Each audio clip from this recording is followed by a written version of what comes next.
Doors opening on the left.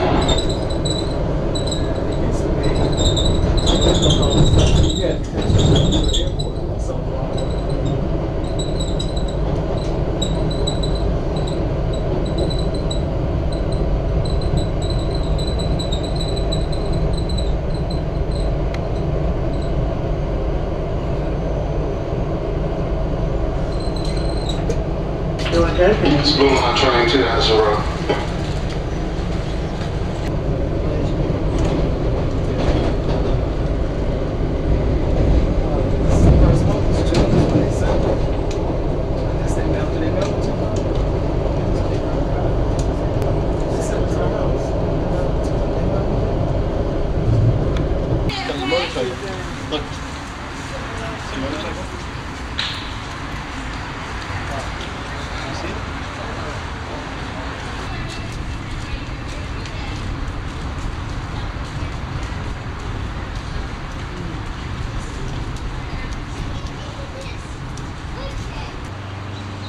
So this is where Aunt Jay lives, in this neighborhood.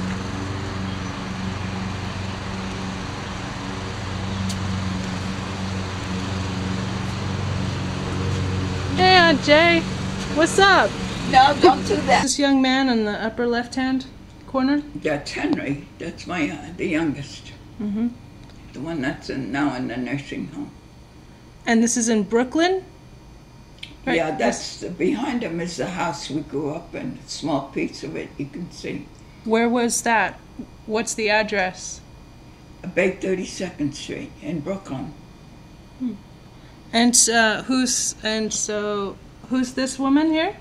We must have been like 12 or 14. That's me and my kid sister, the one that just passed away. Oh. And this was on the which beach? That's the beach that we used to hang out in. It was right on our corner. Yeah. Mm-hmm. Stunning. And so, but she just died recently of what? I believe it was Parkinson's. Mm-hmm. She just let herself go, though. I think she willed herself to die after her husband passed away. That's an anger that I feel too, that it didn't have to be, you know. Mm-hmm. And this woman, this is your mother? That's my mother, yeah. So let's see, that's your grandmother? Your great-grandfather, right? Great-grandmother? A great-grandmother, a second wife, though. Your great-grandfather's second wife. Uh-huh, what's her name? Rose. And what's her background? Where did she grow up? And she grew up in Italy, and you know she came to America here, and the families knew each other. And my father, his wife had died in Italy, so he married my mother, and that's how we grew up here. And then my father sent for his 4 sons, which was. You know, Jim and Seraphim and Ramsey, the 4 sons. Mm-hmm. A letter from Joseph Genovese, who is Salvatore's son from Boca Raton, Florida, mm-hmm. that he had written to my sister. Thank you for your letter and the excellent job on the Gandolfo. As you will see, grandfather Francesco Frank was a very prolific gentleman, 6 children with wife number 1, Vignetti, in Italy, and 7 with your mother, Rosina Gandolfo, in the USA, whom he married presumably in New York at age 51. Our list will be sent to my sister, Mary Elizabeth, in Brewster, as I have names and addresses missing, and hopefully she can supply this data. I will send a copy. Also enclosed are copies of snapshots taken at Brewster in 1937 showing grandfather at about age 83 years of age with original 4 sons: Vincenzo, Rosario, Serafino, top row, Salvatore, grandpa, bottom row, to something Horace T. and son Horace T. Jr., photo 1. Father. Hold on. Can I see that? And the one next to him is, I believe it's his first son, Jim. What they call him, Vincenzo, Vincent. They called him Jim. Yeah, I guess his name was Vincent. Shoot. So this is Vincenzo. Cute.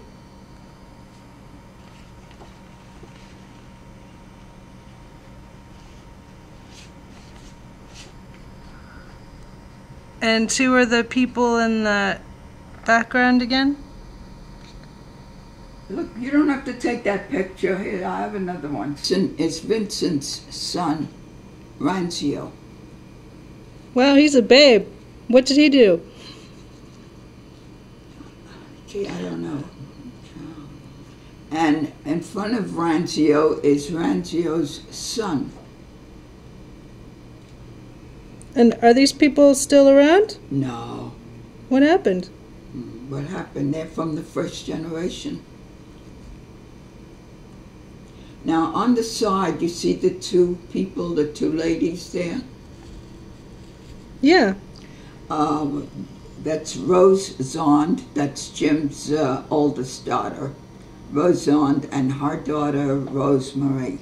Mm-hmm.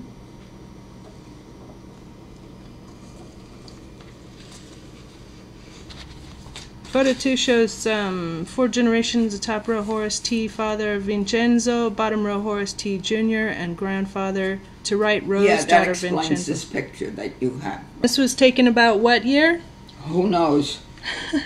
In the last century, who knows? Huh. It's a very good picture for being so old. Yeah. How would these be related? How would these be my relations? Well, that These should are- explain it. Yeah.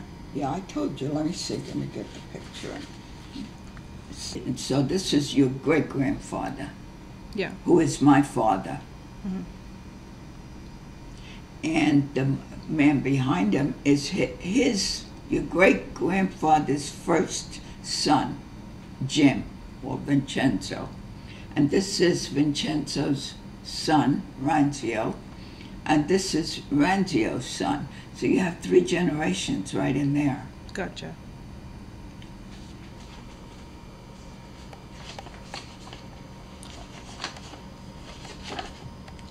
Yeah, this gives the lineage. Okay.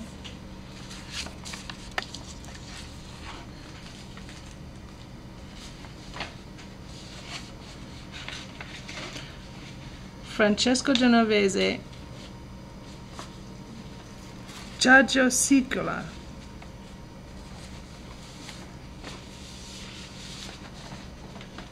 Six sons, all born in Italy.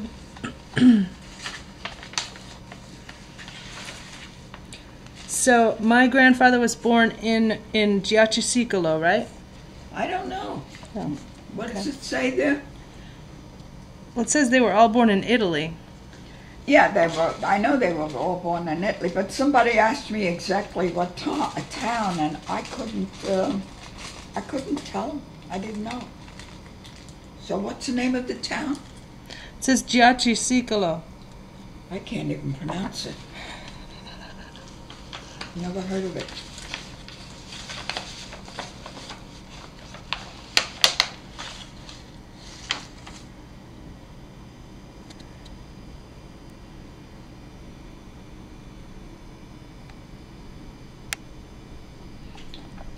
He was like 13 years old when he passed away. I don't know who that Anthony is.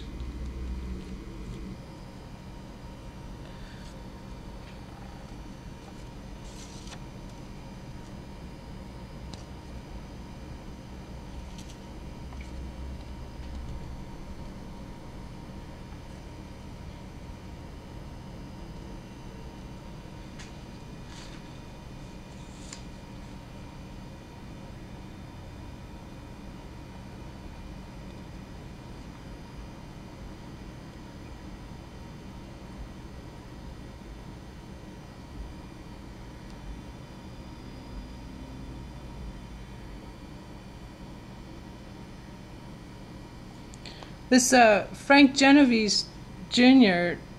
Is he still alive? Do you know? Which one? There are a lot of Frank Genoveses. The doctor from MIT. He should be alive. Yeah.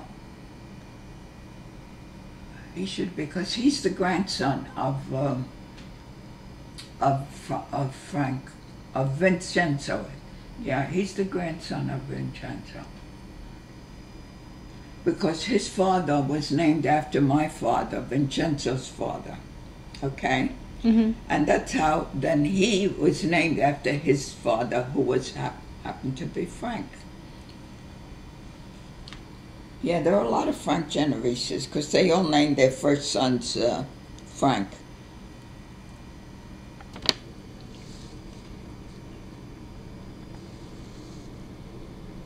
How come my mom's not on here? Hmm? Why isn't my mom on here? There's Serafino Jr., that's my uncle, but my mom's not. I don't know who wrote the letter. Well, Than my uncle. And so this is Joseph Genovese. He died? Oh, he must be. Yeah. I doubt that he's living now, because the last letter we got from them was from his wife, Lee, where she says he's not well. That he couldn't answer because he's not well, so she answered. So I'm imagining he's gone. So, Dr. Frank Genovese's mother also lives His mother is Antoinette. Antoinette. Yeah. And you said that her place is on the way to his home, so that he can have dinner. He can have dinner at his mom's. Yeah. Pretty often. Okay. Yeah. Great. And he's a brain surgeon. Yeah. How old is he? 40. Oh, good. 42. Yeah, I don't go by ages. I don't know. I don't keep the war. They had to find jobs. The soldiers came home. If they were in New York and the job was in California, they just had to go. And everybody just scattered. And that's what did it. And we kind of lost touch with each other. But now I think things are easier than ever to get back in touch because of the now internet. Everybody is very curious, well, where's my family, then because you sort of get tied up within yourself too, because life got very complicated and you had to pay attention to your own family, your own children that you had to raise, and it was a different lifestyle. And today is a very different lifestyle from the lifestyle that I had when I was growing up. It's a different world, isn't it? It's another world. It's another world. But I've been going along with it, and I've been trying to understand it, which I do, because sometimes we have to adhere to the circumstances. That's the structure, and that's what we grow in. And raising children today is something I would really think about before I would have any. We're heading towards danger. I can see it because I can look back and put the two together and compare. And I'm a very open-minded person. I mean, I'm not prejudiced that something has to be a certain way. People are people, they do what they want. But in danger in what way? It's dangerous in that everything why can't we do this and why can't we do that? This is our freedom, you're taking away our freedom. Okay, be free. Then do what the hell you want. Want to shoot somebody? You're free. You know what I mean? You go to the other extreme. See, and that's it. It's that crossing that line of extremeness that puts you in the danger zone. The drugs come in. The pregnancies come in. Is that a life? Because you want to be free. Is that a life? I mean, would you want that for your children? No. But that's what we're headed for. Okay, now, You were 2 hours late today. Let's face facts. Is that a Genovese trait? Yeah, that's it a is. Genovese Oh, trait. thank God. Now I have something Anyways, to blame it let's on. face facts.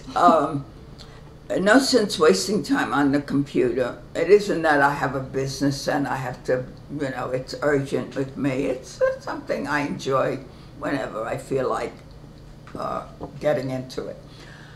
So that's no big deal. You can always check it any other time. That's number one. And number two, I had in mind thinking that, time-wise things would be planned this way, that way, and then I would take you out for a bite. Oh, that's sweet. So, what do you like? You like Chinese? You like, I don't know what your tastes are, but I would like you to be frank. I would appreciate that. My name is Trista, not Frank. I know there are a lot of Franks in the family. No, I didn't mean it that way. You know what I don't mean the name Frank. I'd like you to be why don't you take me out to your favorite place? I'm flexible. I like Chinese, Italian. Why don't we do Italian? Italian. Yeah. Italian. There's one restaurant. Oh, I think they're kind of crowded a lot. We have. What do we have? We have a pizza place. We have a country buffet. Well, at the time, he was situated in Long Island City. Mm-hmm. Come on now. I don't like that. And here, I'll put it on something else. How about that? Just shut it off. All right, take the story. Okay. His wife had died. She had died, I believe it was a childbirth, I'm not sure, but I heard it sort of in the air. And so he had like 6 or 7 kids. And he was the youngest. The others were all sisters. He was the only boy. And when he was 7 years old, he was riding, in those days, they rode not even on a horse, a donkey. You can imagine, how raw life was. And his father was a gunsmith. And he had been at a bar, and somebody liked that gun that he was going to deliver to the mayor of the town and wanted to buy it from him. And he said, I cannot sell you this because I'm delivering it to the mayor. Well, he went riding through the woods on his way to the mayor. Boom, they shoot him. And he was killed. So my father, at 7 years old, was left an orphan, and he saw this murder. And he ran. And that's how his life was saved, because he said there was an old man with white whiskers who called him by name. He didn't even know the man, but the man called him by name and told him where to run and led him out of the woods. And he always firmly believed that was St. Joseph, very religious. He grew up that way. That's what gave him the religion. Because it gave him the faith, that, and mind you, none of us would be here. Isn't that something? That's true, yeah. Because we all came from him. Come to think of it. And which woods were these? Do you know where? In Italy, I don't know. Uh-huh. I don't know. I didn't know as I was growing up. I didn't know anything, but later on I would hear bits here and there, and that's how I got some information. Mm-hmm. So he came over here. So, at what point?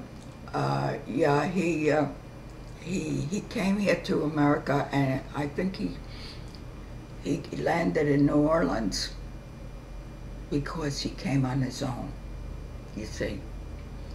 He didn't go through the regular channel.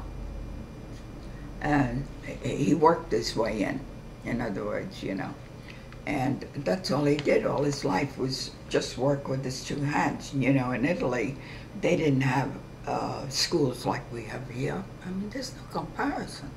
It was really rural country. But the boys, I think the government would give the boys a certain certain limit of education.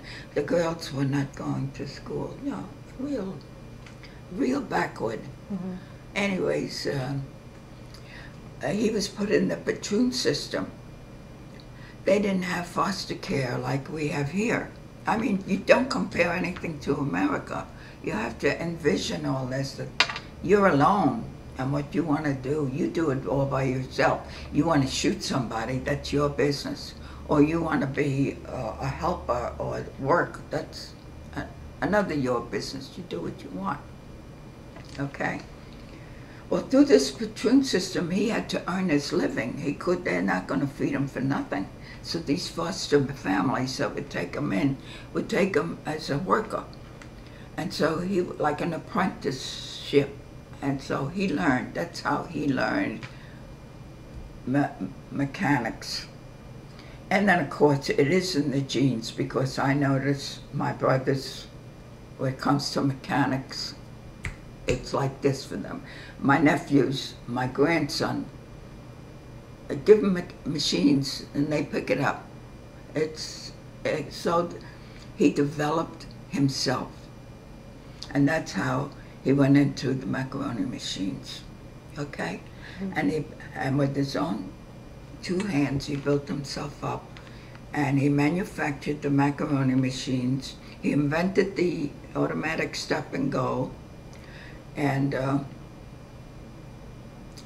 he sent for his wife in Italy had died, so he sent for his sons, and that's how but he paid for them. They came in through the regular channel. How was he able to afford coming to the U.S. in the first place? He worked his way in, that's what I'm saying, you know. So in exchange for a ticket, yeah, I don't know how, you know, that part of it was never discussed. Mm-hmm. It's just that he was in the patroon system all his life, and he just, whatever he wanted, he had to work for it. Mm-hmm. And that was it. So he, about what age do you think he invented the macaroni machine? I don't know, he was a young man. Mm-hmm. Like in his early 20s, maybe? Could be. He was a young man. Mm-hmm. You know, in Italy, they raised families one after the other. They didn't have much control of things. Well, whatever. It was a different world, a different lifestyle. Mm-hmm. Everything was very different. So then? So he got his sons over to this country, and they were grown up, and as a matter of fact, your grandfather was already a doctor when I was born. I mean, you know, there's a kind of a gap of years and years between the first family and the second family, because he was 22 years older than my mother. He was 52 years old when he married my mother. So, what happened to your grandfather and about the time when he had your father? I don't know. Well, he was killed. Mm-hmm. So I never knew him. I wasn't even born. Do you remember any other stories about him? That's about it. I mean, he took care of his sons. He set them up and all. And your grandfather, he set him up, you know, he sent him to Cornell, which is really, today it's one of the top schools, and in those days you had to be a millionaire to be able to, you know, there was no student loan or anything like that. Mm-hmm. In those days. If you had money, you sent them to school. If you don't have money, you don't. That's it. That's the way it was. So, I mean, this generation is growing up with all the commodities and all the help and all the opportunities, and yet, why is it that it's ours? Does freedom do that? Why is it that it's ours? That it's ours, yeah. Oh, maybe because people take it for granted. Well, that's one of the reasons, yeah. And another one is that people like to indulge, right? Yeah. Consumers. They don't think of the dangers, you know. They don't think, they'll say, well, if it's there, why not?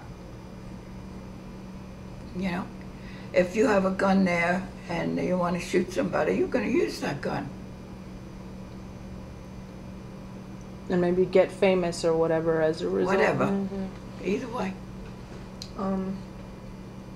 What about, okay, so your father, which is my grandfather, can you tell me some stories about him growing up? And Well, I told you how he grew up in the Fitzroy system. mm-hmm. That was my grandfather. Yeah. Okay. And so, what about? I mean, did you know him very well at all? Of course, he was my father. I mean, at what age were you when he died? Oh, there we go again. I don't know about ages. I was married. No, I was quite established. I was married. My mother got the worst end of it. She had to take care of him. He was bedridden for about 2 years before he died because his heart was too weak. And he was very loving, a very good father, very generous. Anybody could just take anything they wanted from him. He had one big fault that I resented. He grew up with the old ideas that the girls have to stay home. I resented that. Because my life would have been different. You know, like, we like freedom. Mm-hmm. We like freedom, right? It's the way we use it. So how did he control, in a way, your freedom, or how did he influence your... Well, we weren't allowed to date, you know. But they were, right? They were allowed to date, but you were not? Yeah, mm-hmm. You know. In Italy, the girls were kept at home, and they grew up with that idea, you know, that, which is true. I mean, in Italy, you couldn't leave a girl go out alone. It was wild country. Mm-hmm. And of course, that's the way they were oriented, and that's the way they raised their own children. It was wrong, but that's all they knew. But damn it, I didn't know it, because when my husband came to talk to him, you know, that he wanted to be with me, my father just let go. Well, he changed from one to another. And my husband would come every night. We'd go out every night. And he didn't watch us anymore, because, you know, we were spoken for. So that was okay. Well, why couldn't he do that before? I would have out. Which I did, you know, sneakily. I had to. You know, you go out with friends, what the hell? Mm-hmm. You're young and all that. But I would want it to be open, you know. After all, I wasn't doing anything wrong. So why couldn't I just bring him to my house, have a party, socialize, you know, have some fun,